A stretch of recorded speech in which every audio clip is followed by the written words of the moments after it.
crazy part about it is we tried to get him this year. Yeah, they did. They did because we tried to get him. They tried to get him in the preseason. David said that because they wasn't so sure how the whole. They wasn't so sure Purdy was going to come back fully healthy, and if they just wasn't sure how it was going to work out. Hey, y'all, and let me tell you, and fuck y'all, because y'all got to test that experiment out on us first. So I'm still, I can't forgive you for that one. That was just that was. Oh man, that ruined my whole. That was the day Glock Purdy was born. Glock Purdy.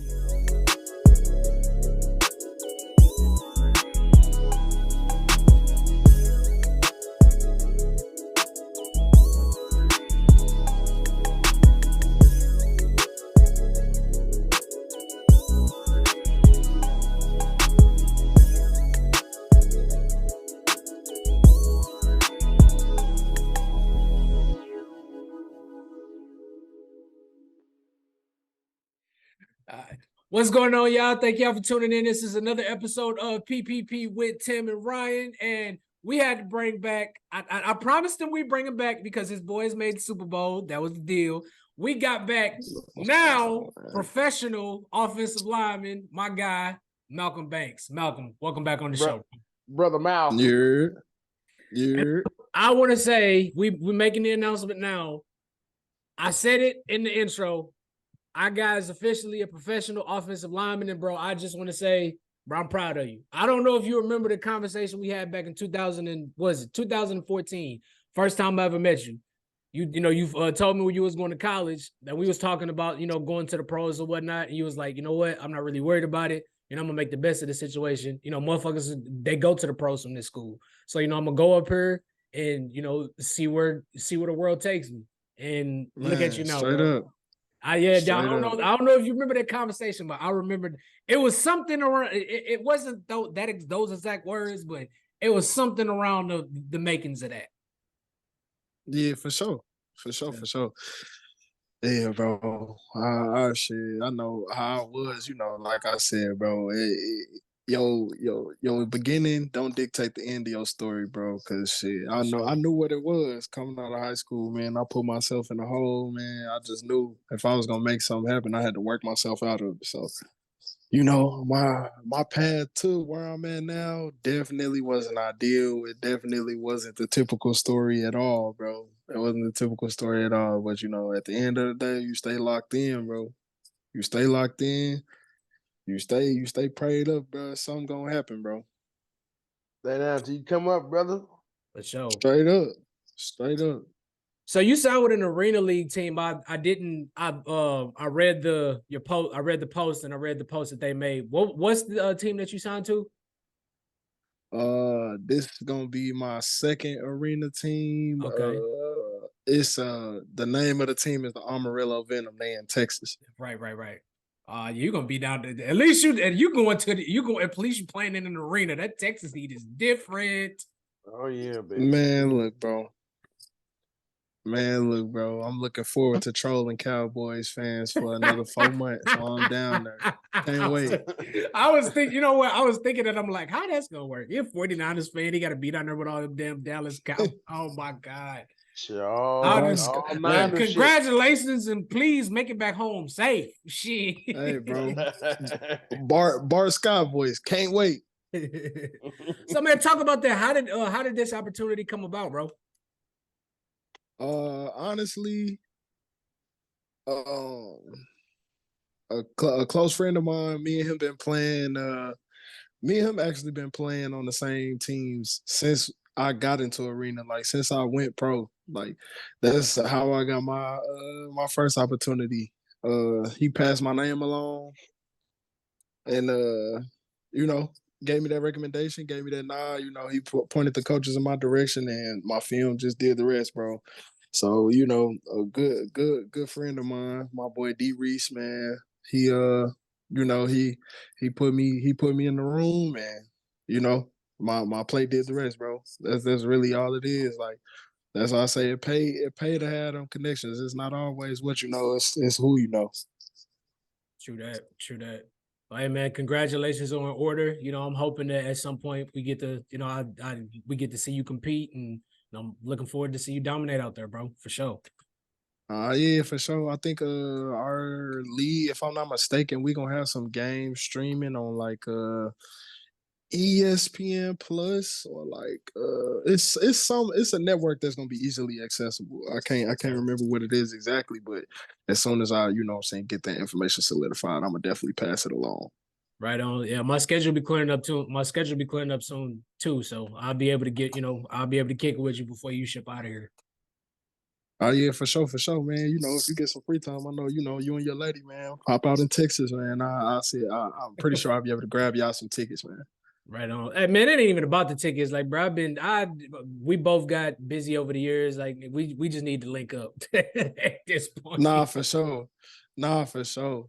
That's definitely a fact. But you know, shit, it's always lit, you know what I'm saying, when you got some familiar faces in the crowd, bro. Oh yeah, for sure. All right, me, I'm a sports fan. I'm being there talking. I don't give a fuck about none of these motherfuckers, but that motherfucker right there. Hey, bro, and I ain't gonna lie, bro. Our team look nice, bro. We definitely look like a championship roster, bro. So I'm excited. For sure. Speaking of championship rosters, it is officially Super Bowl weekend. But before we talk about anything that got to do with Super Bowl, we got to go back a couple weeks to the conference championship rounds. First up, we got to talk about my guys' team here, how the 49ers rallied back from 17 down. They beat the Detroit Lions to advance to their, I think it's third Super Bowl in the last 12 years, if I'm not mistaken. Yeah. For the Niners, yeah, it's our 2 Super Shanahan. Bowls. It's 2 in the last 5 and 3 in the last 12. Yeah, because the last time we played without Shanahan was when we played against the Ravens and the lights went out. Yep, for sure. So going back to this game, obviously we saw San Francisco walk down Detroit from what was it, like a 24-7 or 24-10 lead or something, like 27-10. Oh, Ron, I'm gonna let you take this one first. Well, actually, I'm sorry, Malcolm, this is your team. I'm gonna let you take this one first. What do you think really happened in this game? And how did San Francisco climb themselves out of this hole? I ain't gonna lie, the first half, bro, it was a lackadaisical effort on defense, bro. We wasn't firing on all cylinders. We was still shaking the rust off. You could tell, like, the younger guys in the locker room, like the guys that just came into the fold, you could tell that they felt like just because we finished with the number 1 seed that Detroit was finna come in there and lay down. And they clearly showed that wasn't the case. So, you know, we had to bounce back from that. Even our coach addressed that after the game. Steve Wilkes, he addressed that after the game. He was like, bro, that defensive effort was just unacceptable, and it was pitiful, if he was being honest. So, you know, it was just plays like that. It was strictly effort plays. Like when Jameson Williams scored that first touchdown, like you could see players on the backside that could have made that play. They jogging around. They not really chasing after the play. They not, you know. So, you know, we had to go in the halftime, and bro, you know, shit, it is what it is. Kyle Shanahan, he a no nonsense type of coach. He really with the X's and O's, but when it's time, you know, he mild mannered, but he'll get off in their ass. He'll tell pause. He'll let them know, like, hey, this I don't come here for conference championships. I don't come here for NFC championships. We here to win. We got to get back to the Super Bowl. We got to get done what we need to get done. Because at the end of the day, no matter how it happened, if we would have lost that game, it would have been considered an upset. For sure, yeah. And they had already deemed y'all like everybody was rooting against y'all simply because everybody just wanted to see Detroit get to the Super Bowl. So that was all. Even though they was at home, they were still considered, like, I guess, the underdogs or whatever. But the media underdogs, not the betting line, but like the media underdogs. Oh yeah, for sure. And then everybody was really leaning on the fact that our run defense, you know, it's been lacking on the back end. You know, it showed it reared its ugly head when we went on that 3-game skid.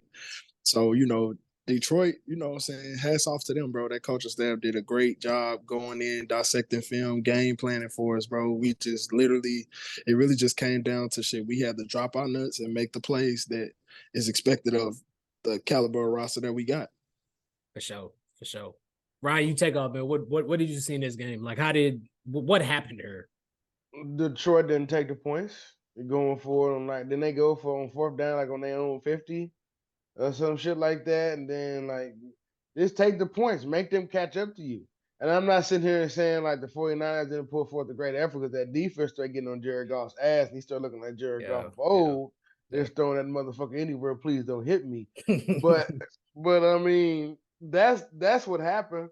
Once they went forward on fourth and they didn't get it, like you just saw the momentum change. It just shifted the whole game and it just stayed in the 49ers way. And then Brock Purdy, I mean, you know what I'm saying? He had to make some plays off schedule. You know what I'm saying? He had to go. He had to make some scrambles and stop trying to force feed the ball and shit. And thank God that ball bounced off the face mask and whatnot. And then it wasn't intercepted because that might have would have ended the game had that been caught. Yeah.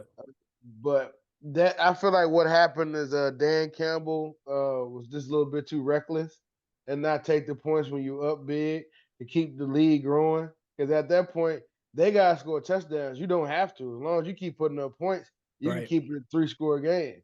So, but shouts out to the 49ers for coming back, fighting hard. Now they in the Super Bowl. Now let's see what they're gonna do against Kansas City. Yeah. Yeah, that's another thing. That's another thing that's been huge for us in these playoffs. I feel like Brock Purdy has been forced to grow into his own. He's stepping outside of the system. He feels comfortable enough to, call his own number when he needs to, and that's gonna be huge for us Sunday. For sure. Yeah. I think a lot of it had to do with, and I've been thinking about this all day. I feel like Detroit, they emptied the clip way too early. They was getting a lot of chunk plays and going forward on fourth down way too early. Like you said, that them not taking that field goal, it really hurt them because I mean they ended up needing it. If you had to granted, maybe they kicked the field goal, San Francisco get on the rope. Maybe San Francisco scored, ended the game, and to win the damn game.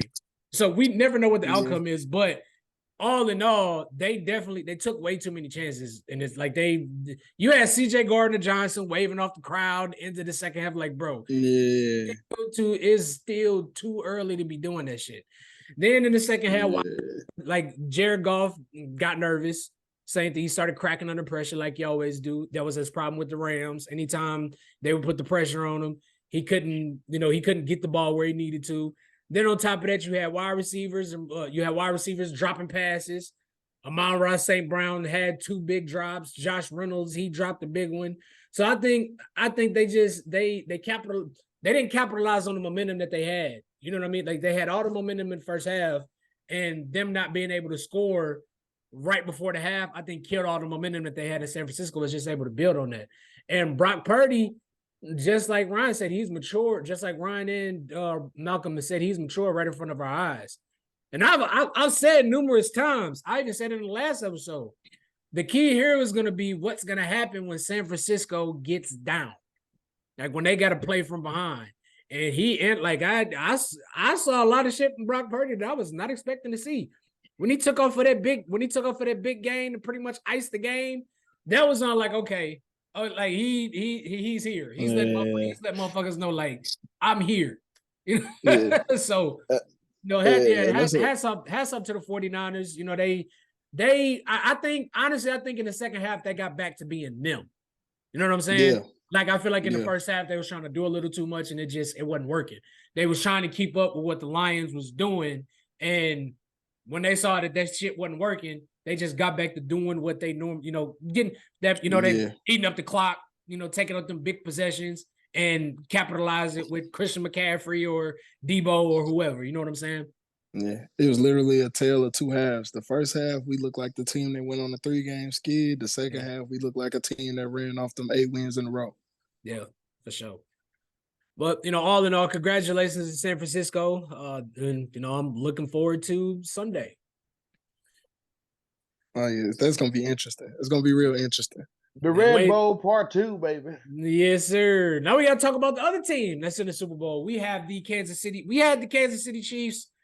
Ugly game. It was a very ugly game. We had the Kansas City Chiefs edging out the Baltimore Ravens, 17-10. Ryan, I'm gonna let you take this one first because I know you're a Chiefs fan now, so you go ahead, bro. My homie. Anyway, the game really came down on the Ravens play calling because the defense kept you in the game the whole fucking game. How are you the best team in the NFL running the football and you only run the ball 11 times the whole game? How the fuck do you do that? That does not make any sense. I think what happened was Kansas City came out, scored them first 2 possessions, punched them right in the fucking mouth. They got all the play caller got all nervous and shit, and then wanted to get away from the game plan, and then because they felt like, okay, we need to hurry up and catch up. You have a whole fucking game. Like I can see if you down 21 or nothing, I get that. But like you have a whole fucking game plan that you just abandoned in the first fucking quarter. And that I feel like in return, that's what lost them the fucking game because how do you not run the ball? You got all them running Man, backs. How do you not? I don't understand that shit. I don't get it. I don't get it. That's what lost them the game. And you only could put up 10 points. I mean, I said the team that's gonna get the 20 is probably gonna win the game. I mean, hell, if Zay don't get that taunting call and then doesn't get stripped, we talking about a very different football game. Yeah, I agree. man. Go You ahead, want to know Bob. what's even crazier though? What's that? Out of them 11 carries, only 6 of them was to their running backs. Yes. And then here's the even crazier part. The 6 carries that they did get, the running backs was making an impact. Bro, The running backs were making an impact. I'm like, I don't get it, bro. I don't get it. I don't get it. for me, I'm not gonna lie, man. Shout out to the Kansas City Stripes, man. If you know what I mean. I'm talking about them boys that dress like they work at Foot Locker, man. I ain't gonna lie, bro. I don't know what it is. They always show them boys love. It never fails. That's why I know going into Sunday we playing against the Refs and we playing against the Chiefs, bro. So we gotta have a hell of a game. I ain't gonna lie. That pick at the end was fucked up. That was a fucked up play. Bro, they were PI Isaiah Likely the whole game. Like that's one thing. That's why even in media day when they asked Nick Bosa about the Chiefs offensive line, he said the only thing he could say is they hold a lot, which they do, but nobody ever mentions the fact that they DBs hold a lot too.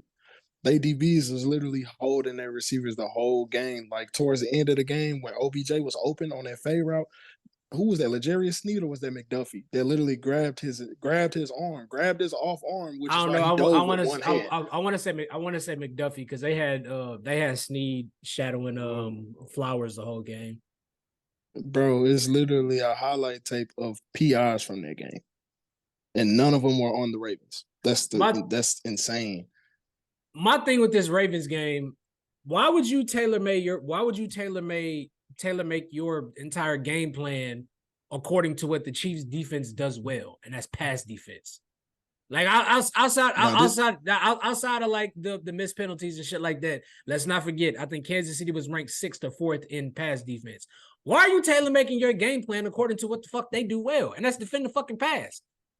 You got the number one ranked running game, and you choose to come out there and throw the goddamn ball. Why? This is the wrong. Okay, so this is what I've been thinking.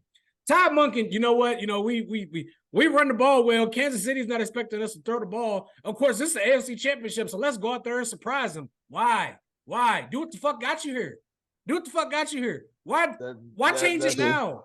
I can see if maybe you waited to the Super Bowl. No, do what the fuck got you here. That was dumb.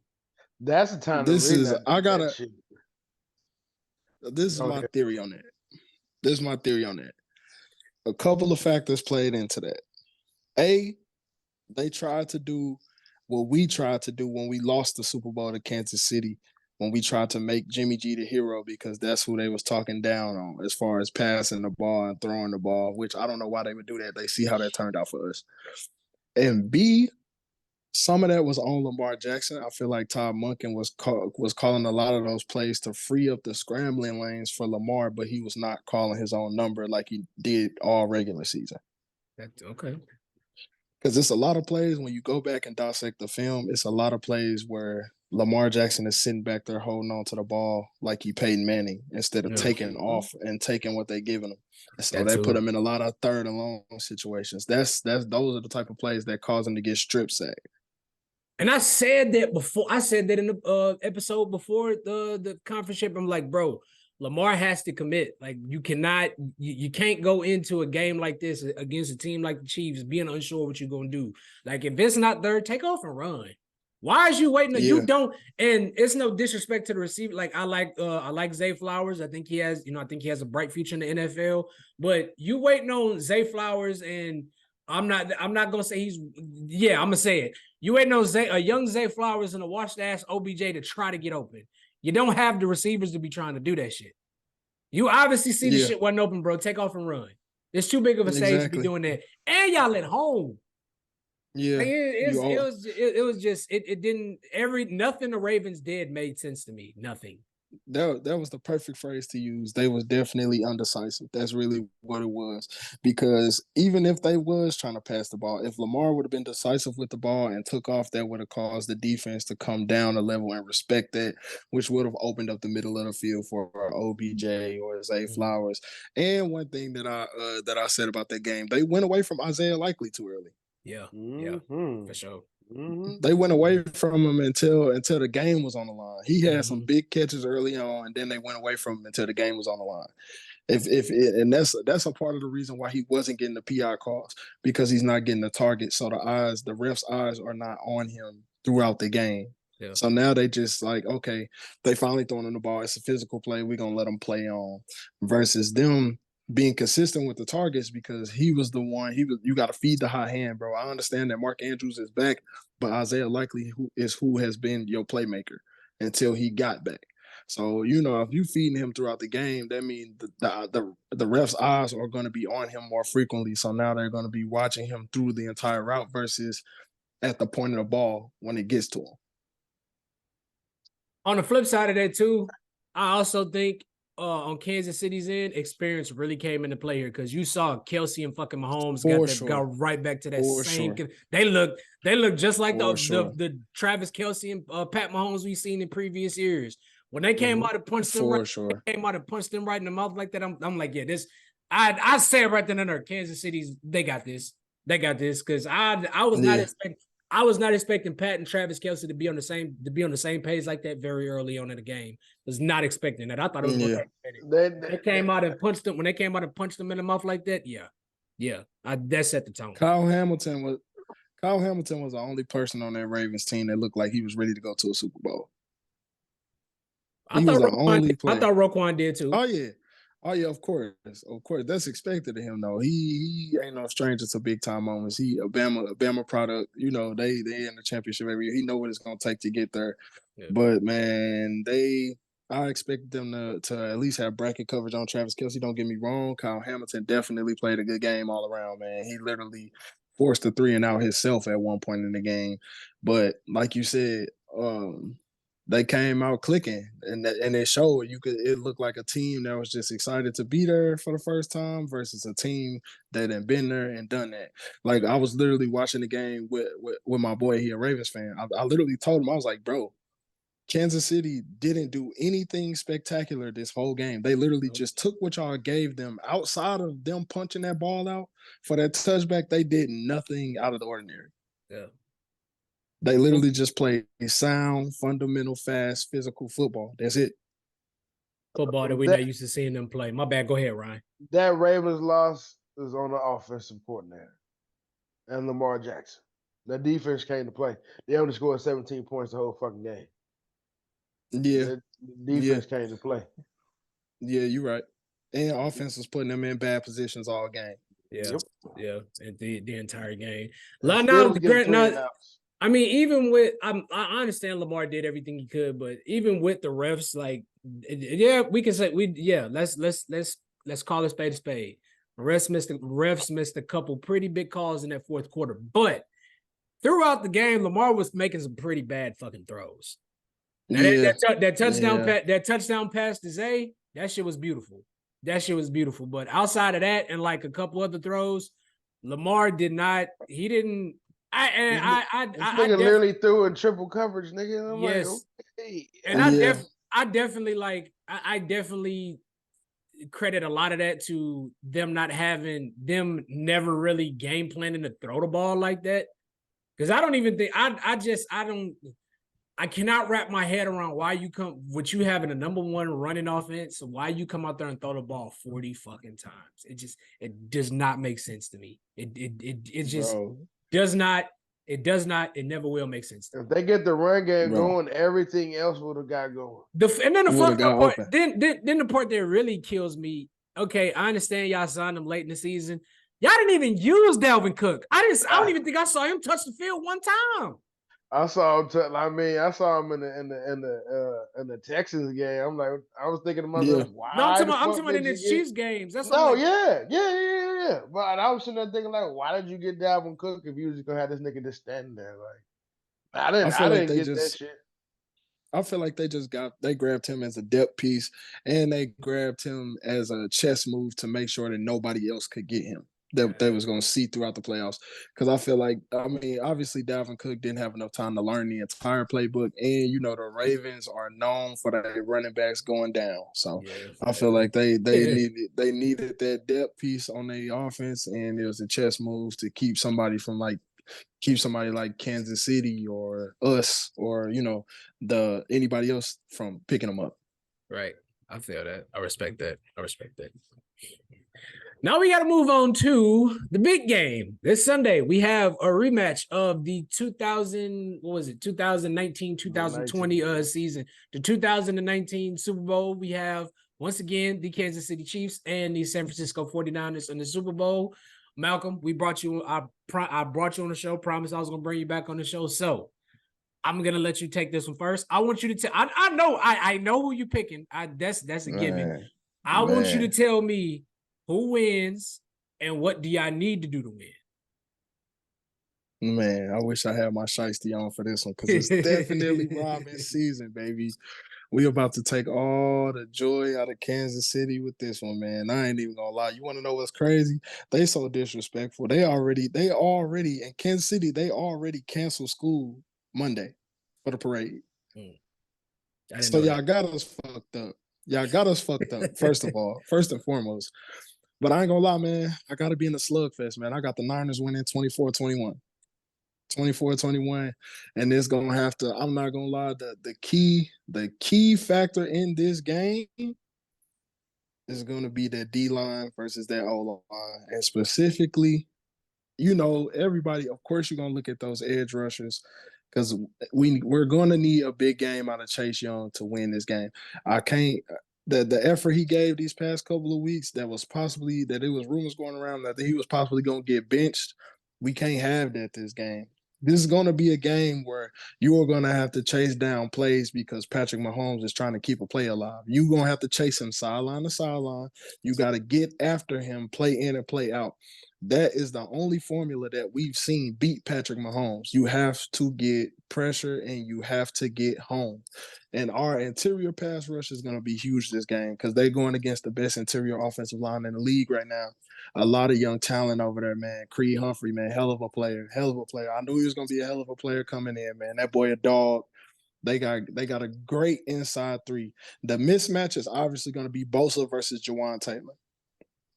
That is going to be huge. I need Bosa to have another game like he had against Detroit, another multiple sack game, man. But Chase Young, bro, it's really on you, bro.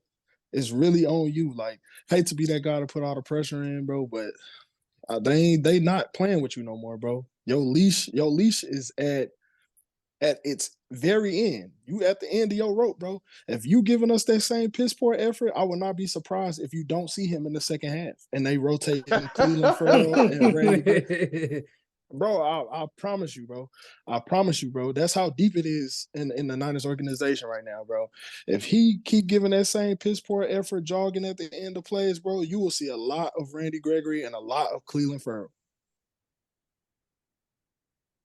Also, we got another key player is Jake Moody, man, the rookie kicker, man. We cannot have the patented Moody miss this game. We can't. That's literally a thing in the Bay now. It's literally the Moody miss. The Moody miss, bro. He's guaranteed a missed field goal at some point in the game, bro. We can't have it. We can't have it this week. This will be his last fucking game plan. To be honest, because I really love the 49ers front seven.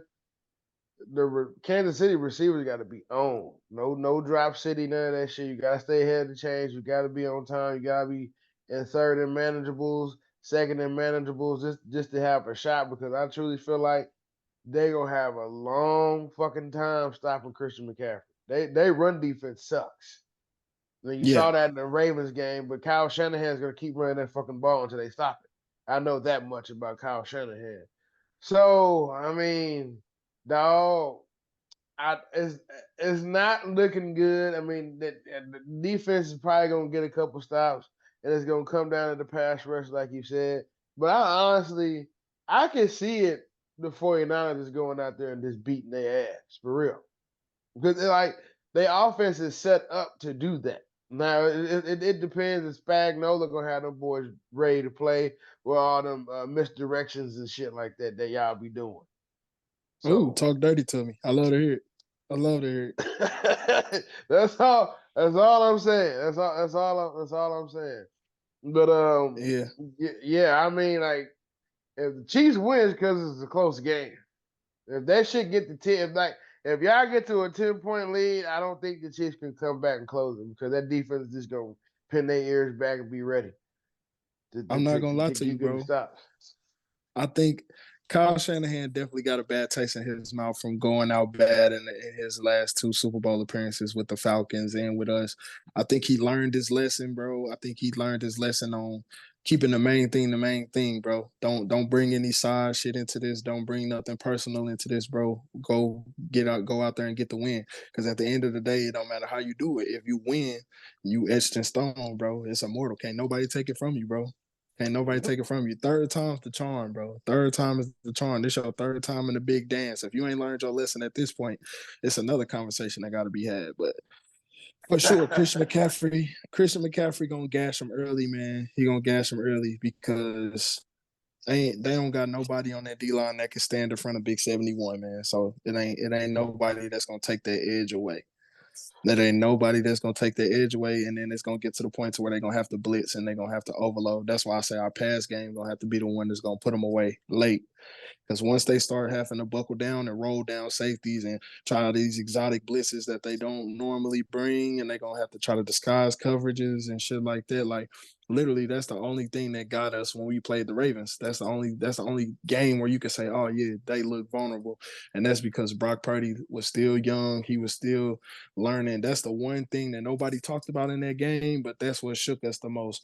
The Ravens are excellent on that back end and on their defense at disguising coverages. And it's because they got so many interchangeable pieces on their defense. Like Kyle Hamilton, he could play in the box, outside the box, on the front seven, on the outside, playing corner. So him roaming around, them showing blitz and dropping and bringing 3 and 4 while they dropping the rest, they dropping the back 7 or 8. Like, bro, that's a lot to deal with. But the thing that will help us in this Chiefs game is the fact that they only now have two legit pass rushers. And the young guy, George Karlaftis, man, I've been talking about him since the season started, man. He got a hell of a motor. His bag not really deep as far as pass rush moves, but man, he not gonna stop coming. He giving you 110 every single play. So that's gonna be a problem for our right tackle. And then Chris Jones, obviously. But I feel like our interior guys, they've been starting to come on as the season has been rolling on. John Feliciano was a guy that we originally picked up to be a depth piece. He's been a journeyman in the league. He was just with the New York Giants. He's come on. He's played pretty good for us. He's took over that right guard spot for Spencer Burford. And our center, you know, he was all right last year. He's been pretty solid this year. I'm not gonna lie. He's been giving us some quality reps.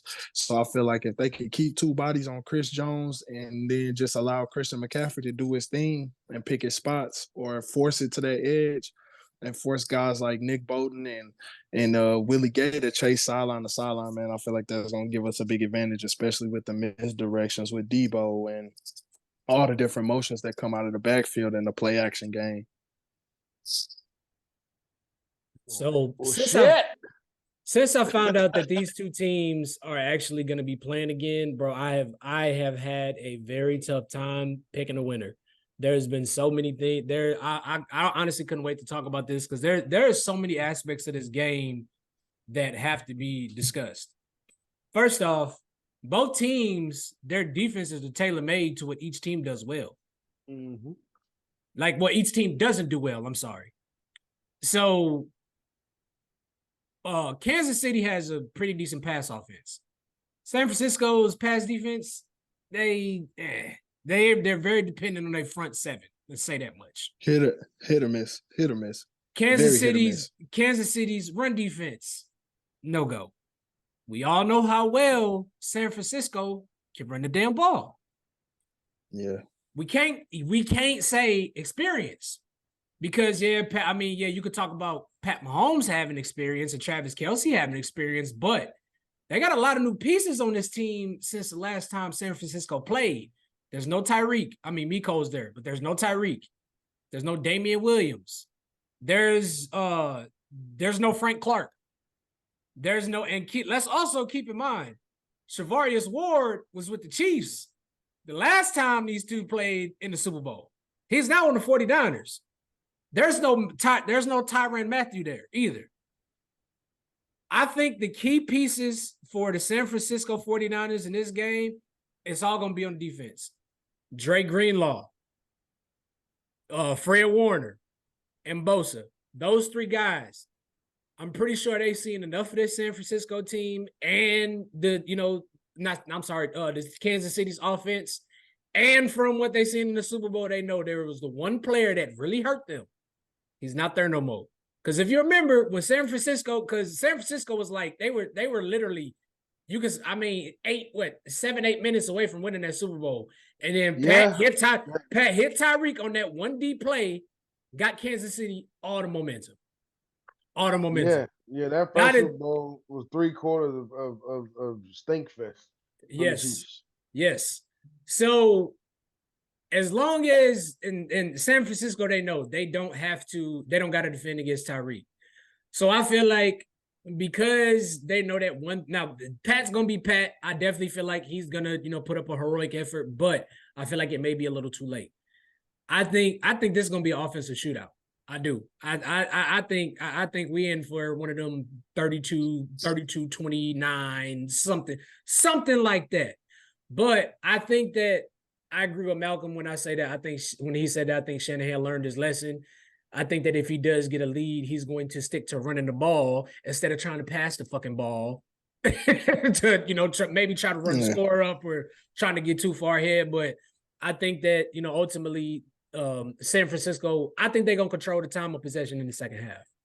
That's what I think they're going to do. I think they take the lead going, I think they get the lead going into the second half and fourth quarter. Whenever they do get the ball, they're going to grind it. They're going to grind it down with a bunch of end arounds with Debo and possessions with Kittle and Ayuk, and the Kansas City's run defense is going to see a lot of Christian McCaffrey.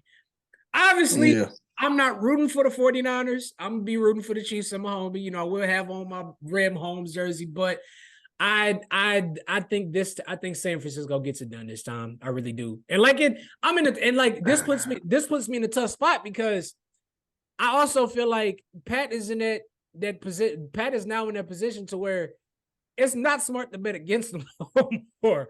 It's really not. And that Baltimore game proved that. I'm like, you know what? Baltimore's at home. Like the Kansas City can't defend the run. And he went out there that first drive and punched him in the mouth and did what he did. It's like, bro, this nigga is Patrick Brady. I don't want to doubt him, but I just feel like ultimately, I think San Francisco has enough talent on both sides of the ball to outweigh the talent that Kansas City has. I think Kansas City has way too many, new, even though they won last year, they got way too many new pieces on defense to deal with a team like San Francisco at this point in the season. At this point in the season, I had so much more confidence in Kansas City's receivers than I do this year. I was surprised all them motherfuckers. Them first 2 drives was like, damn, it's Kansas City last year. Everybody catching passes and like Travis doing a great job running to the open spots, and so that's why it's kind of tricky. So I mean, gotta hope Travis don't take a weird hit in this motherfucker, man. You never know.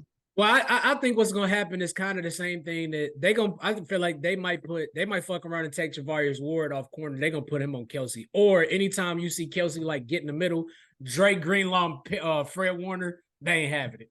I ain't gonna lie. Anytime, like I promise you, anytime in this game where we see Kelsey get up in the middle, Warner and Greenlaw is gonna be on his ass. I feel like they gonna bracket Kelsey. They definitely gonna let Fred roam with him a little bit, but I feel like they gonna keep a guy like Gibson or like Jair Brown like somewhere lurking. Yeah, I agree. That's the real interesting question though. I wonder who they gonna match Charvarius up with. Because he been roaming these last few games. He stayed with St. Brown. He stayed with Romeo Dobbs. He stayed with DK Metcalf. He definitely got his frequent flyer miles this year. He definitely got his freaking flyer miles this year. So I wonder if they gonna match him up with Valdez Scantling, since he's been having a pretty good couple weeks this year, or a couple weeks since the playoffs has started. Or could it be a Kadarius Toney if they choose to play Kadarius Toney? If they choose to play Kadarius Toney, yeah, we gonna fucking watch come Friday. Kadarius Toney an injury report. Then I'm going another rant. Fucking or Rashee Rice. Now that I'm thinking about it, they probably gonna match him over with Rashee Rice. Yeah, I can see that. I can definitely see probably that. Gonna match him over with Rashee Rice, and I feel like Fred, man. I feel like Fred definitely got a bone to pick. I feel like Fred definitely got a sour taste in his mouth. Like I feel like you're gonna see a man possessed. Between him and Drake Greenlaw, it's gonna be a lot of wood getting laid. Pause. That's what I've been. That's when every time I think about this game, it's all and this defense. It's not Bosa, because I don't think Bosa's gonna get completely neutralized. I don't think they're gonna have. It's gonna be hard for them to get the pat. They're gonna get to him, but it ain't gonna be easy. That offensive line is gonna make it hard for him. So I was like, every time I don't have as much confidence as y'all defensive backs as I had in recent years, but it's going that linebacking core, those two, Fred Warner and Dre Greenlaw, man, they them guys. Them guys. I won't be surprised if you see Kelsey doing a lot of possession catching. Because man, I know Dre Greenlaw want to lay the law on that boy. He definitely want to get another one of them hits like he had on Sam Laporta. He itching for that. He a dog, man. When I say he really the heart of our defense. Like, don't get me wrong, Fred Warner the voice, but Dre Greenlaw bring that energy, bro. He bring that grittiness. He bring that man. Just like back in the day with Patrick Willis and Navarro Bowman. Navarro Bowman didn't say too much, but when it was time, when that ball gets snapped, you better be looking out. Yeah. You better be looking out.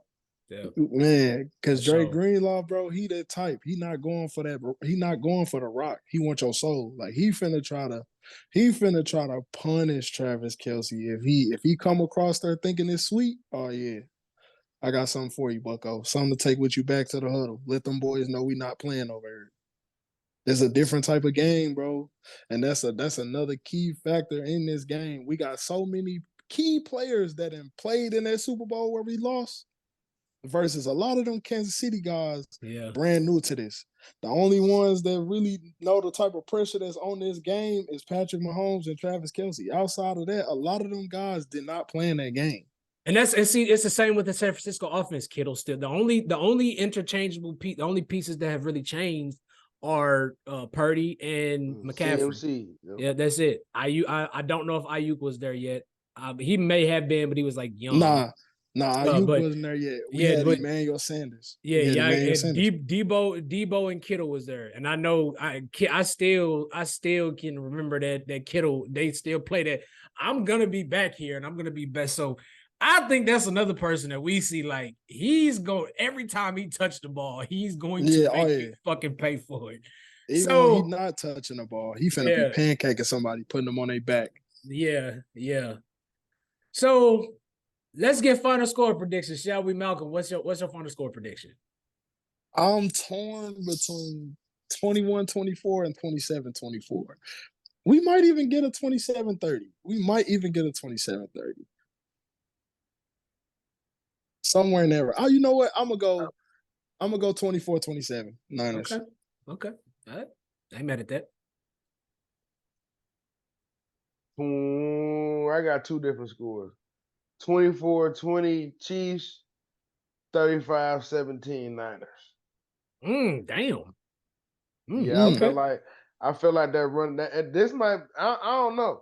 This might be one of those Super Bowls where like the run offense just goes fucking crazy. Like we ain't seen that in a while. Like I truly feel like Kansas City's run defense is that fucking sorry. That's how I feel. I think somebody's gonna get the 30 in this game. I think at some point somebody's gonna get the 30, and I think it may be San Francisco. I'm gonna go 31-27. And I say that simply because I think San Francisco might jump out to a 2-score lead early. And I think they might jump out to a 2-score lead early. And like I said before, they might get the ball. They're gonna get the ball in this. I think they gonna get the ball whenever they get the ball in the second half, especially in the fourth. They're going to control that time of possession. Every time they get a first down, you're gonna see 2-run plays in the possession, a third down possession pass play. That's what I think we're gonna see from San Francisco. But yeah, I'm gonna take San Francisco. Give me San Francisco 31-27. I said I hate to go against my homie, but it's just, bro, it's too many. There's too many moving parts in this game for me to side with Kansas City this game. It really is. And it's not like how it used to when you used to be able to use Travis as a decoy. Yeah, you can't. You're really trying to get the ball to somebody else. Now it's just like, nigga, I hope you catch this. And see, here's another thing I'll keep coming back to. Kansas City's been able to utilize Pacheco in the run game. I don't think they're gonna be able to do that this game. I really don't. I just don't. I don't think Pacheco is going to have the same impact that he has had in last year's Super Bowl and in this playoffs. I don't think he's gonna. I could be, like I said, I could be wrong too. But just going off of the last Super Bowl and how I've seen this team play this year, I don't know, man. I do not have the same amount of confidence in Kansas City going into the Super Bowl as I have in recent years. Haven't. Yeah, it's a difference when you got guys that can literally go out there and get you a touchdown in one play versus you literally having to put a drive together against a fundamentally sound defense with a great red zone percentage. We bend, but we don't break, bro. We don't give up a lot of touchdowns in the red zone at all. And the way that the Kansas City runs the ball really doesn't cater to the way that people can run the ball on our defense. Like if you notice, like the only way guys have been running the ball on us, they've been copycatting that pin and pull play from Green Bay. And Kansas City doesn't have receivers that are size. They got a lot of size that can pin Nick Bosa, that can pin Chase Young. Now, if we getting lazy Chase Young, then maybe. But like I said, if we getting lazy Chase Young, please believe he will be riding that pine. They don't give a fuck. Or this time around, bro, your name don't mean shit, bro. If you're not performing, bro, you finna turn into a first string ass back real quick. Coach, can I get in the game? Get your ass back. They not playing that shit, bro. Yeah, get back. So it's like Kansas City, they rely on that interior three, which kind of plays into our strengths on the defense, because when you relying on your interior three, you're running a lot of inside zone scheme, which means that we like to run a lot of 4 down. So that means you are either going to trust your guards to go one-on-one with Eric Armstead and Javon Hargrave and try to get a center to climb up to the next level, which means you have to choose between if you're going to put a body on Dre Greenlaw or Fred Warner. Both of them are good at filling the gap. But if I was you, I would put a body on on Fred Warner because he got a nose for the ball. And that plays into our strength. If you notice, like in the second half of that Detroit game, they tried to run a lot of that inside zone, and that's what was getting them stopped. They ran inside zone when he got stripped in the backfield, and we made that big fumble recovery for us. So, I mean, if we come in dialed in, locked in, we can get out to an early lead. And a huge factor in this game that ain't nobody talking about is this time Kyle Shanahan got a quarterback that he can trust. He didn't really trust Jimmy G, so he couldn't get too deep in the bag with the play calling. But with Brock Purdy, he feel like he can call anything from A to Z. And that's Look, gonna I'm be I'm gonna say this, and this goes for any quarterback, nigga. You get that pass rush on their ass, please don't hit me. facts. All I'm gonna Facts. say. Facts.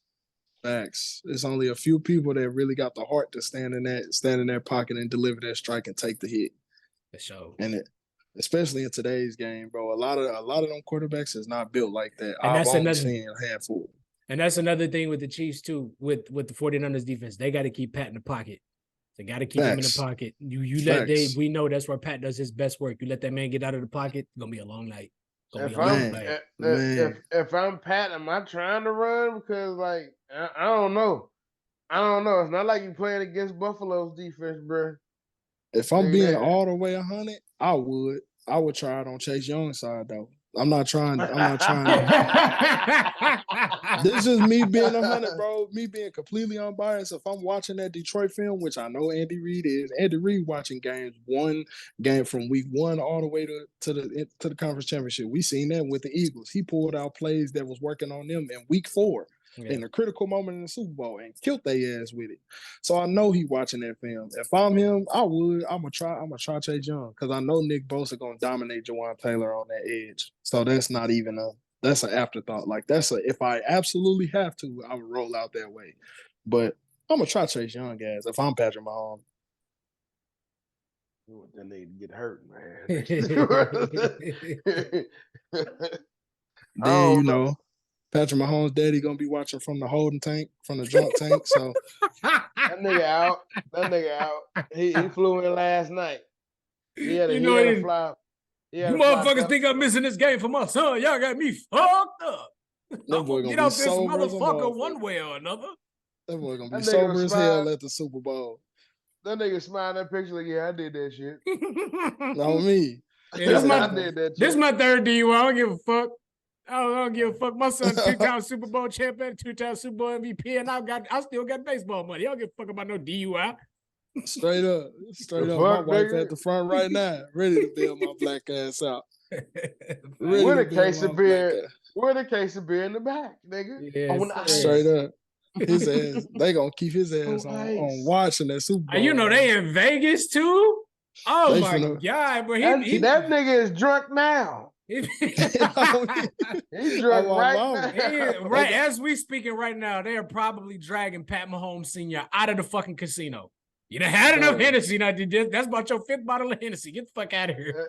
If he get locked up, it's gonna be like how John Jones got locked up. You fucked up. Bro. Come on, it's the Super Bowl. Bro. Black man can't drink the son of the Super Bowl, and this is what I get. Motherfuckers. I ain't gonna lie though. I feel like they gonna make sure he's sober at the game. Like he probably gonna have to take a cigarette break after every drive. No, they probably only gonna show him in his sober moments every time that camera's panning away. Yeah, motherfucker. But you know what's funny though? Like you don't even see him no more. Like if he's standing behind Taylor and them, you see that nigga after the game. That's when you see him. Oh yeah. Yeah. Oh yeah, boy. That's Swifty Sweet. You know they're gonna have that Swifty Sweet popping. Yeah.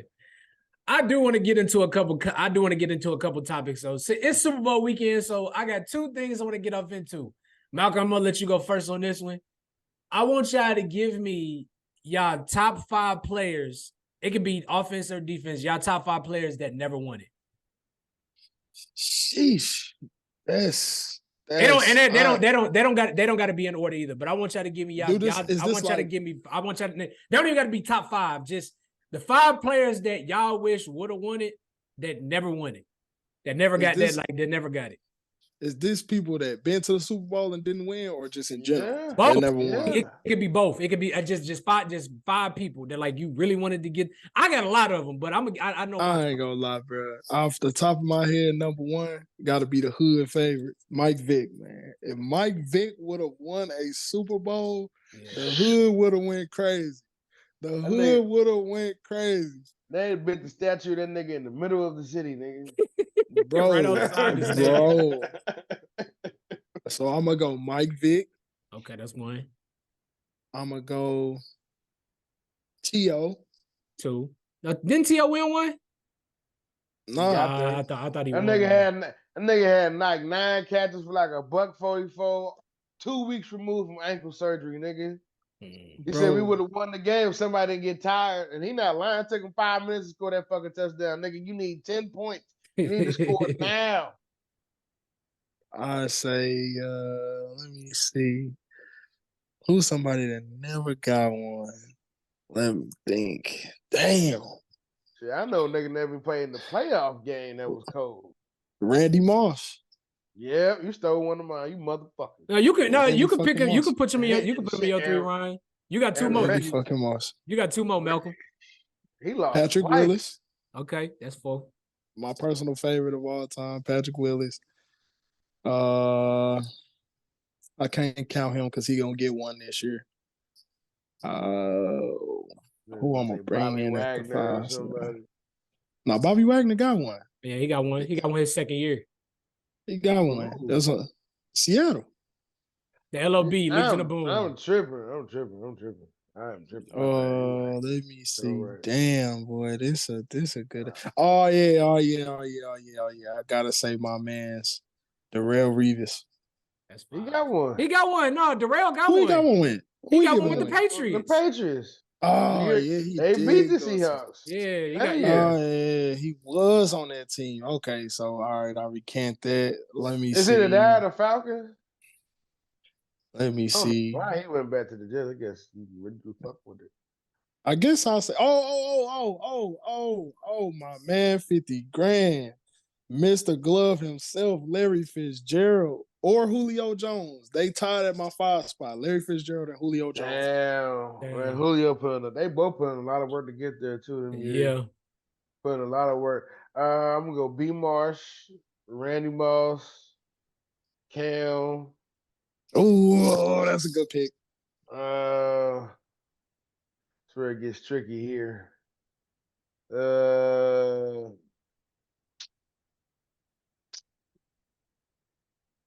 I'm gonna go T.O. Then this for nostalgic purposes, man. LT, man, LaDainian Tomlinson, dog. He was in my honorable mention. No. I'm gonna fuck y'all. That 07 Chargers team was everything, bro. Crazy. They should have won. They should have got there. I'm gonna fuck y'all up in mine because y'all left out y'all left out probably one of my favorite players of all time. And Ryan, he went to your school. Number 1, AP. Yeah, AP. AP for sure. He fumbled, and he threw a pick, man. Yeah, AP in that game. Yeah. Larry Fitz. Even though I'm glad we beat him. Man, to this day, I don't feel like homie caught that, bro. Hey. I don't feel like he did. I don't feel like he did. Yeah, okay. I don't. Larry Fitz, AP. I love it. He was a hell of a receiver, and like he talked a lot of shit, but I was a huge fan of his. Carolina Panthers, Steve Smith. Oh, yeah. Great. This nigga scored a touchdown and slammed somebody afterwards. I remember that too. Got that dog in him. I remember that too. Nigga different. Number 4, one of my favorites. He was a gadget player. No, not him. Damn, his name tip of my tongue, can't get it out. I'm gonna go defensive here. Number 4, Julius Peppers. Oh, monster. Yep. Number to the Patriots. Yeah. Number 5, because I was thinking about this today. Number 5. I love this man because he was the state of Pennsylvania had 2 monsters to play safety for their teams. Number 5, Brian Dawkins. Ooh, wee. Yeah, Sersky. That nigga changed records. Sersky. That nigga Weapon X. Yeah, that's what bro, he was. When you talk about energy, him and Ed Reed was always like, if I'm going into if I'm going into a fight with a bunch of motherfuckers, I don't care who I'm fighting. I want them to. I want them two on the side of me because I know I may not beat these motherfuckers, but I know I'm gonna get my licks in. I'm gonna be ready. I know him and Ray. They gonna have me ready to. They gonna have me ready to go.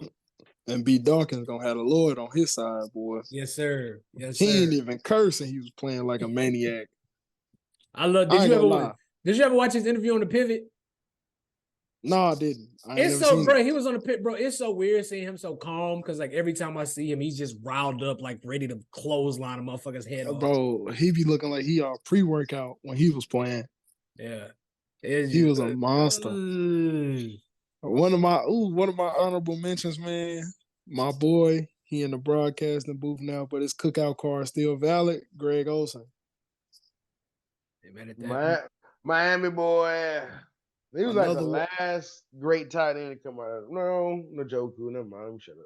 I think my honorable mention because he was like really the only one to have impact on that team in that Super Bowl. D. Hester. Yes, sir. He took that motherfucker back the first play of the game. Yeah, and he talked about that. He was like, bro, the coach told him, he was like, Devin, keep in mind, they kick it to you. It may be the only opportunity you get. So make the best of it. He grabbed that motherfucker. So they didn't kick it to him no more. I wouldn't have either. This shit going in the back of the end zone every time. I was straight sick when the Bears lost that. I was rooting for them in that Super Bowl. I was rooting for them in that Super Bowl. Bro, I hate his fucking guts. When I say, bro, I hate Rex Grossman fucking guts, bro. Listen to the name Grossman. His ass. Bro. Rex Grossman, if this clip get to you, nothing against you personally, but when you put pads on, there's just something about you that just make me want to punch you in the fucking face. Damn. Like, bro, watching you play quarterback in the NFL used to anger me so deeply, bro. From the Redskins to the fucking Bears, bro. That was like that era. That was like that era where it was some niggas is like, how did you even get to the NFL? Bro? That's when you didn't have to have didn't have to be as talented to be in the NFL like you do now. And that's that's no look. I ain't never played a snap of professional football, so that's no disrespect to anybody that's played professional football. But I'm just speaking facts. You in today's game. Yeah, to play quarterback, bro. You got motherfucking edge rushers that run 4.4s. Okay, so bro, just saying, man. Bro, it'd be the same arguments that I had with old heads, like as far as like basketball and football. It's like, bro, dog, could you imagine imagine Aaron Donald playing back then, bro. Nigga, Charles Barkley had a step back. It wasn't pretty, but he had. The only thing that I just used to tell them this all the time, like, bro, back then it was about being more physical. Nowadays, players are way more skilled. This is always my argument.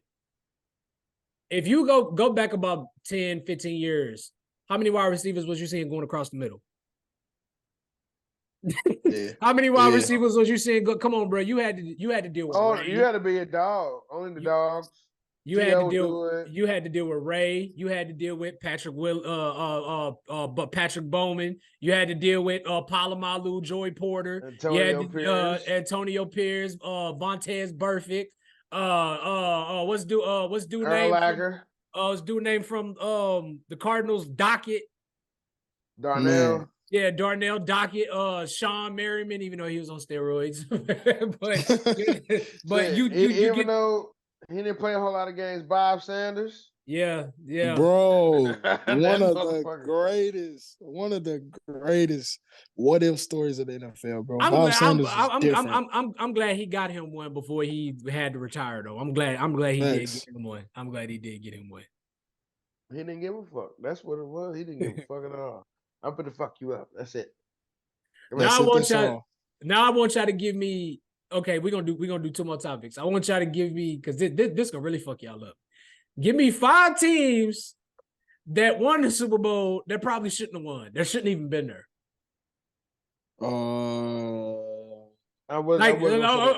Okay. The 5 worst teams to ever win the Super Bowl. Well, I'm not gonna say ever, but like in y'all opinion. That Patriots team that beat the Rams that Brady's second to last year was ass. Yeah, they That shouldn't have Patri- won that game. They that cheated Patriots though. team is not. Yeah, that Patriots team is not that good, bro. Defense was that elite, but the offense was not that good. You know what team? You know what team is? Go ahead, Ryan. My bad. Go ahead. No. What you finna say? The team that instantly jumps out at me with this question, because I've been thinking about this all week.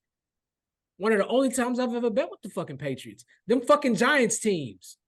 I want to say that. I want to say just got a hot week 10 and then I'm just like, stayed bro, hot. they shouldn't have fucking been there. No way in hell. Eli is literally Bill's kryptonite because he's so unpredictable. That was it. Like you couldn't. He ain't had no pattern. He was literally just like somebody up there. I'm gonna fucking chuck this bitch. I'm finna chuck this bitch. Somebody up there. You can't game plan for that. You literally just got a drill. Like you better beat her. You better beat her when he throw that motherfucker. I'm gonna give y'all my 5 right now. I'm gonna give right now. First off, both of them fucking Giants teams. Either one of them should have been there. No, that Eli was special in the fourth quarter that year. Well, I remember the second year. He played like shit the whole game. Fourth quarter comes, nigga turned to Joe Montana. Like, what if? Okay, their first Giants team, the Ravens team, the first one they got there, they're like they fucking damn sure shouldn't have been there. You talking about the one where they had who was that? Trent Dilfer. Trent Dilfer is the defense. That's like a top 5 defense ever. Yeah, I know. Yeah, I know. I'm saying the defense was good. Yeah, that Patriots team that last time that they beat the Rams, they shouldn't have been there.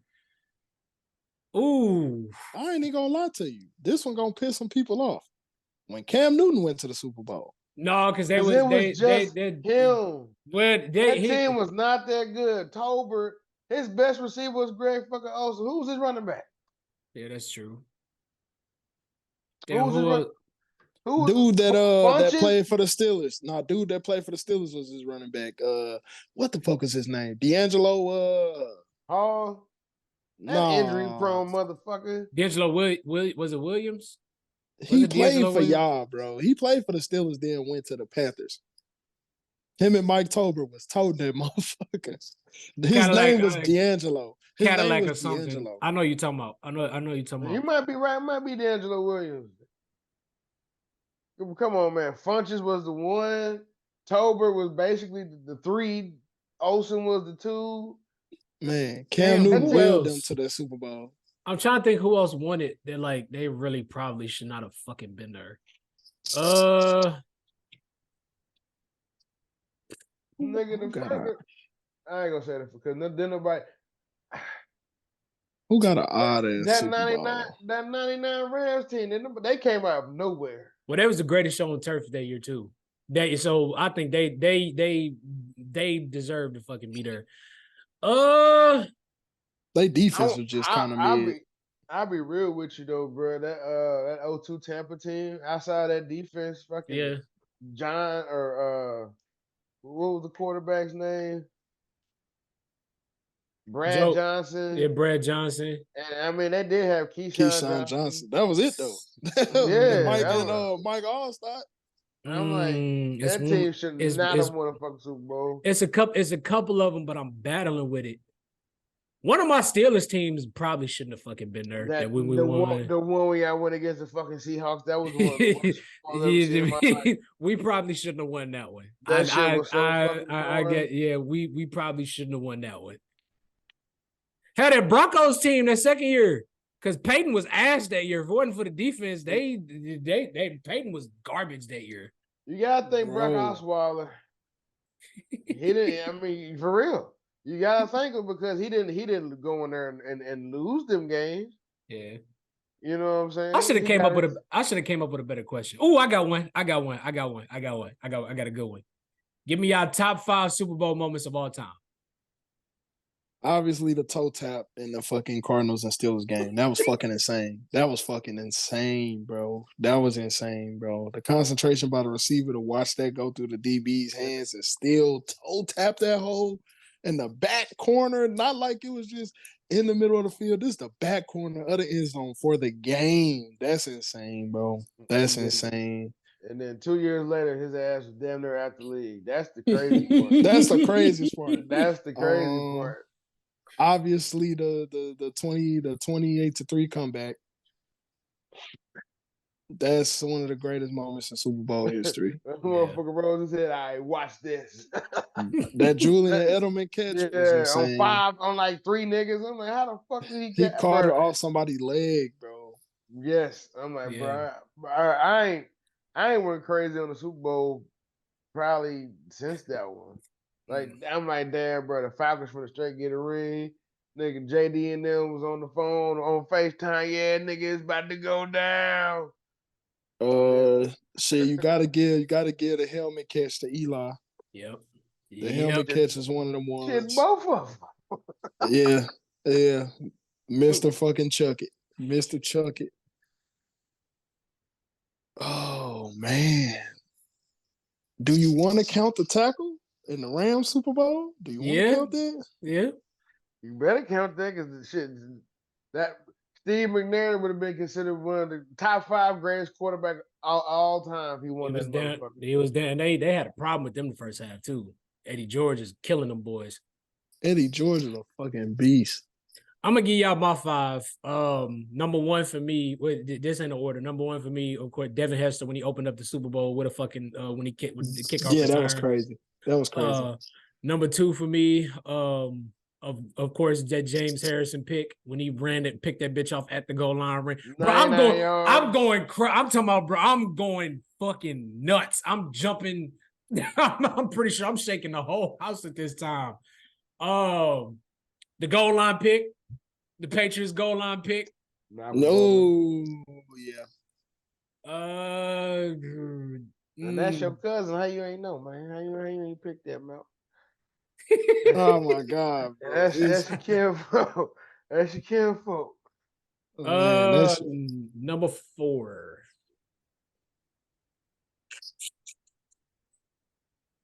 Damn, what can I put at number 4? Oh, when the Patriots and the Panthers played in the first Super Bowl, and the Panthers kicker kicked that bitch out of bounds, which helped the Patriots get in field goal range. That's my God. That's a moment for me. After they had just scored? Yes. I'm like, bro, you have to be fucking ass, bro. I would have fired his ass right on when the confetti coming down there. You know you're not on this team anymore, right? And then the last one for me. Ooh.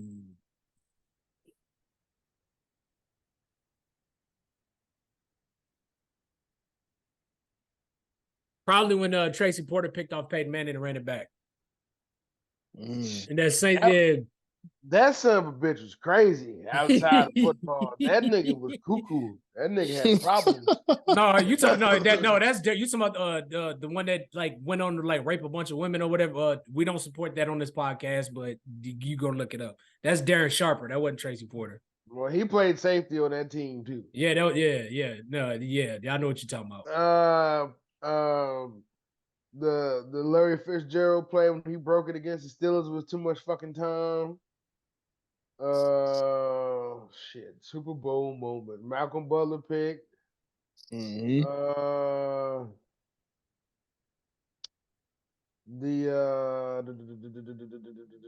The comeback against the Falcons.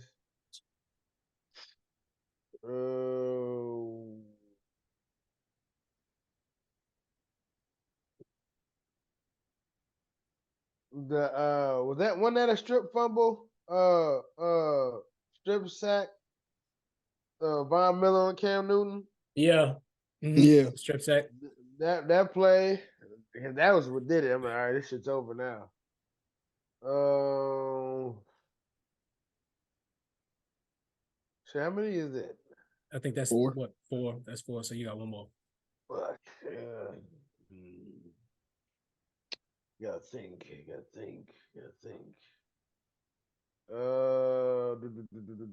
When Green Bay upset the Steelers, because I Fuck you. I did not want the fucking Steelers to win. Hey, bro. I did not want the Steelers to win. Man, and that's another team. That's another team that probably shouldn't have been there because they went on a crazy wild card run that year. Facts. Crazy. They was not supposed to. I'm the whole time I'm thinking, I'm like, bro, we finna beat the shit out of them. Like, yeah, A-Rod came out there and did that to us.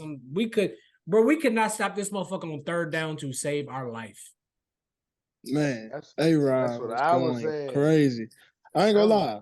Damn. One of my honorable mention picks is just because it's one of my personal favorite moments because I hate the Patriots. The hit stick on Brandon Cooks, man, in the Philly Super Bowl. Oh my God, bro! When I seen that hit, that set the tone for the game, bro. That set the tone for the game because that shit happened on the opening drive. Well, not the opening drive. I think in the first quarter. It took away the deep threat. Man, but I seen it come for some reason. I think it's just me like playing the game and knowing how that type of shit go. I said, he dancing too much. Watch this. I was like, oh my God. Come get that boy. Bro, I ain't seen that. He took a nap. He took a quick nap. And then the Philly special was born. The Philly special was born that year. Yeah, I was watching it around house. I'm like, bro, I'm the whole time. I'm like, what the fuck? They run the play. Nothing about the Eagles the whole fucking year. The day of, he pop up with an Eagle shirt on. I'm like, nigga, what the fuck? What the fuck we doing? These what? I'm like, all right, whatever. Brady and I remember when they called that play, when Nick Foles walked off and I literally like jump up and like, what the fuck they doing? Why are you running this dumbass play? And I saw he tossed it, Nick Foles wide open in the back of the end zone. My mood changed in like literally half of a second. Oh yeah. They stole that same play from the fucking Rose Bowl game that happened earlier that year. Well, what's crazy about that Super Bowl, if you remember, bro, literally the Eagles beat them with all the plays that the Patriots was trying to run on them in the game. Because the Patriots tried to do the same shit. They tried to do the same. It was birthed as the Philly special, but the Patriots tried that same play with Tom Brady, and he ended up missing it. Yeah, and fucking wasn't it Malcolm Jenkins was getting ready to rock his ass. Oh, me, I remember that shit. It's the only time Brady dropped the damn ball. Oh shit, hey man. So it's been a topic that I couldn't wait to get Malcolm back on here to discuss this because we didn't get the chance to talk about it last time. But Cam Newton got a lot of slack for a comment that he made about like Brock Purdy and Dak Prescott about them not being game changers, game managers. Yeah. As Malcolm, as somebody that played the game professionally, I want to know what classifies these, like what in your eyes, what's a game changer and what is considered a game manager? Well, I mean, first off, bro, like game manager just gets such a negative connotation, bro, that is not needed. Like, I feel like people think of a game manager as somebody who is not good enough to be considered like they just another like they just another player. Yeah, just a jag, just another guy, bro. Right. That's all it is, bro. And people see a game changer. Don't get me wrong, bro. He was accurate to an extent. It was the way he presented it that gave it such the backlash that it got. Like, don't get me wrong, bro.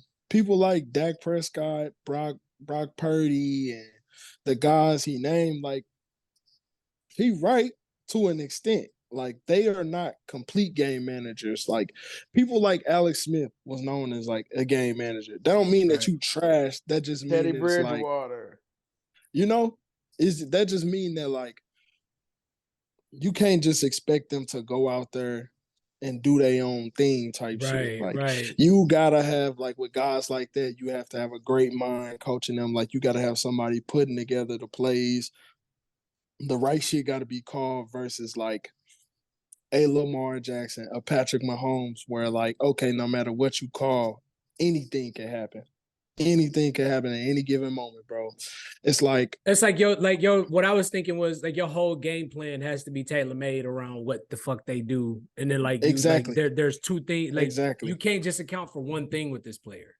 Exactly. It's like, and then it's like, bro, okay, even though you say that, like, yes, it's accurate, but it's not permanent. Like, just because they game managers right now does not mean that they can't go out there and prove themselves to be a game changer. Right. And don't take it personally, bro. Like, game changer is a very elite class of player. Like, it's not a lot of them. Like, it's literally only a handful of guys. Like Lamar Jackson, Patrick Mahomes. Who else? Elite Joe Burrow. Who else? Elite quarterback. Like, who is in that elite I mean, company? I guess some people would throw Josh Allen in there. I personally would. Well, let's be honest. He dropped this year for me. One of their greatest football player to ever touch a fucking pigskin. He was a game manager. Call it what you want. Tom Brady was a fucking game manager. Plain and simple. That can make every throw. Well, I'm saying he can make every throw, but we didn't have Tom getting out of the. That's the thing. When Tom Brady first got into the starting role, he was a game manager, but he worked his way into becoming a game changer. But he didn't do that in your typical way that you would consider a game changer. He became a game changer in the sense of he was so deep off in the playbook and he was so connected with the guys that was on his team. He could go out there and call his own play and put a drive together to end the game. Like, the coach could literally take off the headset and Tom Brady could change the game by his play calls, his adjustments at the line of scrimmage, and things of that nature. So he became a game changer. He was a game manager to start off.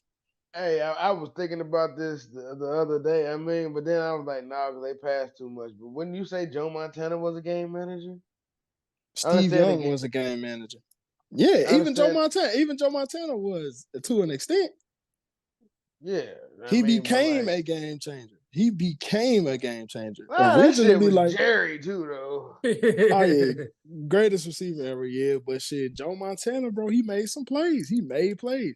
He was basically, I would say, he was basically in the same position that Brock Purdy was in. That's why. Go ahead, my bad, Malcolm. I didn't mean to cut you off. That's why if you look at whenever they interview Joe Montana or Steve Young and they talk about Brock Purdy, they kind of talk about him in a more intimate feel because they can relate. Right. Because it's more modern. You know what I'm saying? Yeah, especially Steve Young. Shit, he came in because somebody got hurt. It ended up being like that. So Steve Young was considered a game manager at first until he got on the field. He was a nice lefty. I mean, unless you're talking about a guy like Drew Brees, because I consider a guy like Drew Brees to be a game changer. And then like once he got up in age and he couldn't push the ball down the field, like I feel like he became more of a game manager, simply because we knew like he ain't throwing that motherfucker more than 30 yards. Thanks. This is no disrespect. I've probably seen more Brock Purdy than anybody on here right now. But just off the simple fact that Brock Purdy went to the Iowa State and he played in the Big 12, and that's what Oklahoma played in until they made a dumbass decision to go to the SEC anyway. He really can't throw the ball like with accuracy down the field. He can chuck that bitch, but it's not nobody's gonna catch it. Well, I'm not saying that to be disrespectful. I'm just saying like he don't really got like a crazy arm like that. Like I just haven't seen it. I just haven't seen it. Like I've seen him get some chunk plays to Ayuk, and I've seen him get some chunk plays to Debo. But as far as him like just uncorking that bitch, 56, that I've yet to see from Brock Purdy. Maybe he's done it and I've just missed it. But like he did, he threw a deep fade ball to Brandon Ayuk this year. It was about 50 yarder. Yeah, well, see, I haven't seen him do that on a consistent basis, so I get where Ryan is coming from. But I ain't gonna lie, a lot of that is due to our play calling. That's not really our scheme. It's just nice to have him back there to be able to make that a threat. So when it does become wide open, we can call it. So in this game, what quarterbacks would you consider game managers? Like as far as like who all in the league right now? Yeah, like not of all time, but like as to Cam's statement, what quarterbacks would you consider game managers? I mean, yeah, pretty much who he named. Who he named was accurate. It was just the delivery that made people feel away. like a game manager gets such a negative connotation because you got niggas like Trent Dilferich. Yeah. You know, Yeah. and that's not disrespecting him at all because I mean he was good enough to win a Super Bowl, but then again he had that defense. So it's like shit like hell, like niggas like Mark Bolger. I mean, to be honest with you, that's all Flacco was, just a game manager with a fucking cannon. Yeah. Ain't And mad he at caught that. fire at the right time. I always felt like game changers were scrambling quarterbacks or quarterbacks with the ability to improvise, someone quickly improvise, or when they you have to worry about their legs as well. To me, those guys are game managers. So I personally didn't agree with like the Dak portion of it. I mean, Dak's kind of right there because he can run. I think he's kind of after that fucking real bad ankle break, just knock on wood, not wishing him bad that, but after that real bad Okay. ankle Just break, started I think he running got this year. I think he got right after that, I think he got scared. But that's But what I was with you saying that, I have one question for you. What Cowboy game have you ever watched and said, yeah, Dak took over this game? They wouldn't have won it without him. shit. That one, it's been a couple of them. That one, when remember they got down, it was like 35-10 or something. This COVID year. When the Cowboys got down like this was like right before Dak got hurt because he was rolling too. They got down it was like 35-10 or something like that. I know Atlanta had 30, and I know Dallas was down by at least 3 or 4 touchdowns, and Dak took the game over and brought he did. He did do that. He just don't show up in the postseason. That was part one. Now let me ask you another question. With that being said, how many of those games were games that actually meant something? Don't matter. and were games where they were playing a quality opponent. Okay, that's fair. That's fair. I'll take that. They play a factor. They play a factor into if you're a game changer or a game manager. Yeah, people tend to pull some shit out their ass when they playing against somebody that they know not that good, so they get them a little extra boost of confidence versus somebody that feel like that no matter who on the other end of the gun. I feel like a game changer is somebody when shit goes off schedule, they still figure out how to accomplish the goal. Yeah, like exactly. Third and 10 play broke down, and you know what I'm saying? We still got this play. We still That's live. That's why I say like people like Brock Purdy, like, yeah, you was in that category when he brought the topic up, but you are showing why you are working your way out of the game manager category. Like, yeah. I feel like the playoffs have proved that with Brock Purdy, in my opinion. It shows. Now, don't get me wrong. He's still a game manager only because he's done it for a couple of games, but it has shown that, okay, let me keep my eye on him. Because if he could keep this up, if he could keep maturing at this pace and getting better at the pace that he's getting, he got the potential to be a game changer. Yeah, he does. He does. He really does. I will give him versus people like Dak Prescott that whenever the going get tough, you shit the bed and then you get a lot of trash time stats to kind of lessen the blow so it don't look as bad when you look at the box score. I agree. It was a close game though. What the fuck was it? yeah. It's right. like it's like with Dak, I feel like he hit his ceiling within like the first 3 or 4 years. I think with that, with when they lost to the Packers, the very first year, they was like 13-3. They was rolling, and the motherfuckers honestly thought, because I was one of them, I bit the bullet again with them. They thought that we was gonna get past the first round, and I think that was Dak's ceiling. I really do. Yeah. Everybody was fooled by Dak, right? Because he had Zeke. He had a running game. And I was telling you this last year. Okay, they're gonna get rid of Zeke, and their running game gonna turn to shit. Yeah, that's exactly what happened. And that's exactly what fucking happened. If you can't run, like only Patrick Mahomes been able to win a fucking Super Bowl out of running game. Only him. Yeah. Well, the Rams, because they had no running game that year. Shit, Marshall Faulk was like that. I'm talking about the bank when they won the bank when they beat the Bengals. Yeah. I mean, but Akers, you remember the motherfucker's name, okay? Well, when he had, my bad. Go ahead, Ryan. Cam Akers, he would run the ball enough to where, okay, we got to respect it because he just gassed us for fucking 30 earlier. So we can't let that happen again. That's what kind of would like help them get in their groove. But a lot of their shit was just quick outs to shit the cup. It wasn't like nothing spectacular or drag routes to him. Okay, so what you were saying that what like category would you put Stafford in? Would he be a game changer or a game manager? No. He's a gunslinger because he's in a league of his own. He's been the quarterback for the 2 most prolific receiving seasons ever. So I mean, once he has somebody he trusts and a coach with a good offensive mindset, oh, we finna cook, baby. But yeah, I'm saying like if you had to classify him as a game changer or a game manager, what would you classify him as? I guess I have to throw him in the game changer aspect because he can make all in the pocket. He can make every throw. In the pocket, he can make every throw. I don't know. He a game changer, but he not an elite game changer. Like he could throw you into a game or he could throw you out of a game. That's true. Just really depends on what situation you put him in. But that boy can slang that thing. But I definitely feel you on that though, Ryan, bro, because he is in that outlier category of a gunslinger that you will put like a Brett Favre, a Matt Stafford. Like guys that'll take that risk, but at the same time, like when you need a quarterback to put together that pinpoint, precise drive to put the dagger in the motherfucker, you don't know if you can really trust him. It's 50-50. Yeah. I mean, it was because they were saying about him that when that first year with the Rams, like, can he get it done? And I called it before the season. So I was like, the Rams going to the Super Bowl. Motherfuckers thought I was bullshit. Like, I'm like, happening. Damn, because that team was like insert quarterback. I'm like, damn, this might work the fuck out. Then they made a trade for Von Miller mid-season and then picked up OBJ.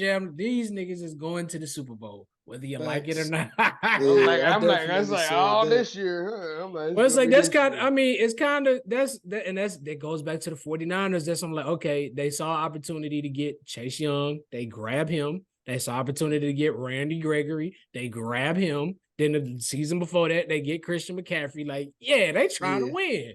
That's because we did what the Rams did to us, bro. It was an arms race. Like a lot of people don't know that. The only reason that the Rams got Stafford is because they backdoored us for Stafford. They knew that we was on the line with Detroit, and they said, "Fuck, if they get Matt Stafford, it's over." So I was wondering how they traded. They gave him Goff and 2 first rounders. Like they, yeah, bro. I ain't gonna lie. San Francisco get backdoored a lot in the trade market. People don't know. We were supposed to get Khalil Mack. We were supposed to get Khalil Mack because bro, this is the issue with bro. San Francisco always is literally one of the most talented teams in this is why they've gone. They draft great. I mean, old boy, that played on Tampa Bay and they won the Super Bowl. Lynch, he's a genius. He's a genius. Bitch is smart son bitch. It's like, but we've seen 2 quarterbacks that like were not at the top of their draft class have great success with this fucking team. 4 technically: Alex Smith, Colin Kaepernick, Jimmy Garoppolo, and now Brock Purdy. Alex Smith was a first round pick though. Yeah. Was he a first round? He got picked over Aaron Rodgers. Yes, right. That's right. You're right. Boy, they fucked up with that one. Shit. I ain't gonna lie. Well, hold on. Can you say that though? Because think about it. If they'd have drafted, because Aaron Rodgers sat for what, like 2-3 years? I mean, if they draft Aaron Rodgers and throw him into the fire like that, because they ran the same offense. It's still West Coast offense. True. Yeah. They were in the same offense. The only reason he sat behind Brett Favre is because Brett Favre was an asshole. He wasn't ready to let it go. That's why when they finally forced him out, he made sure to go to a team that was in the conference. I'm gonna see you motherfuckers twice a year. And that's why they sent Aaron to the Jets. That's why they sent Aaron to the Jets. Like we made that mistake. We ain't doing that one again. I'll never forget that, boy. Brett Favre told their ass, he told their ass, I'll die out here. He straight told their ass, I will die out here. Fuck everything else. He say, fuck my kids, fuck my wife. I'll die for this shit.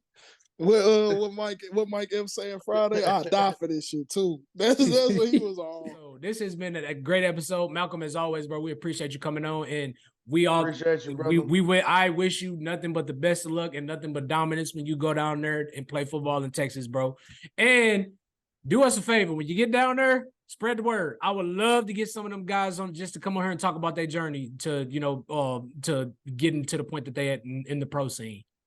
Oh yeah, for sure. And then I'm serious, whenever we get down there to Red River, bro, we definitely gonna fuck with you. We gonna get together. Bro, hit my line, bro. You know I'll be with all that shit. I got you.